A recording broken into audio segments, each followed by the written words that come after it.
পথে এত সুন্দর একটা পুজো মণ্ডপ। আর এখানে কি সুন্দর কারুকার্য, এই প্যান্ডেলটার খুব সুন্দরভাবে সাজানো হয়েছে এই পুজো মণ্ডপটিকে। আর দেখো এখানে কত ঢাক। আর এখানে এসে আরেকটা জিনিস আমি লক্ষ্য করলাম যে এখানে না ঢাকির লড়াই, মানে ঢাকির কম্পিটিশন, কার মণ্ডপে কত বেশি ঢাকি, এই জিনিসটা একটা দেখলাম। আর এই দেখো যখন আমরা এসেছি এখানে মায়ের কিন্তু যজ্ঞ চলছে, পুরো মশাই যজ্ঞ করছেন। তো এখানে কিছুক্ষণ আমরা দাঁড়ালাম। এটা চকের পাড়া আদিমা। এই পুজোটাও বেশ বড় পূজা ওখানকার কৃষ্ণনগরে। খুব সুন্দর লেগেছে আমার এই জায়গাটা। এই যে এই মণ্ডপটাই চকের পাড়া আদিমার মণ্ডপের বাইরে। তো দেখো বন্ধুরা, আমরা দিনে এই কটাই পুজো দেখেছিলাম, আর এই রাত্রে আমরা আবার বেরিয়ে পড়েছিলাম জলকাদার মধ্যে। আমাদের প্রচুর এনার্জি, সবাই মিলে রাত্রি প্রায় তখন 10টা সাড়ে 10টার সময় আমরা বেরিয়েছিলাম মেজো মাঠ। এটা এখানকার কিন্তু খুবই মানে বড় একটা পুজো। এখানে না এই জগদ্ধাত্রী মাকে বিভিন্ন জায়গায় বিভিন্ন নামে ডাকা হয়, মানে কোথাও মেজো মা, কোথাও বুড়ি মা, কোথাও আবার আদিমা, সোনা মা। বেশ সুন্দর লাগছে এই ব্যাপারটা আমার কাছে।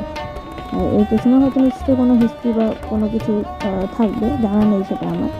তোমাদের কারো জানা থাকলে কমেন্টে জানিও।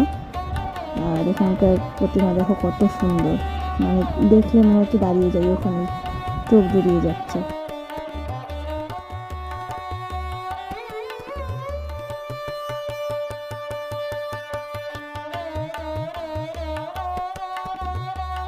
এরপরে আমরা এই মণ্ডপটাও দেখি, এটাও বেশ বড় একটা পুজো কৃষ্ণনগরে।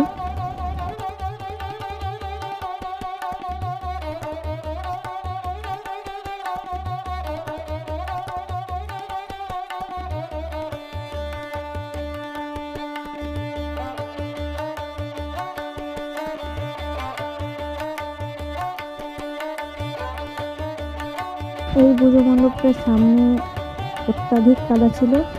আর সত্যি কথা বলতে এই পুজো মণ্ডপে কেউ ওরা যেতে চায়নি, বাচ্চাগুলোও কেউ আর ভেতরে যাওয়ার সাহস করেনি, মানে সাহস পায়নি।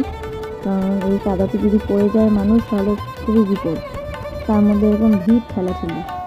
আর আমরা সেগুলো উপেক্ষা করেই আমি আর দিদিভাই চলেছি এই ঠাকুর দেখতে।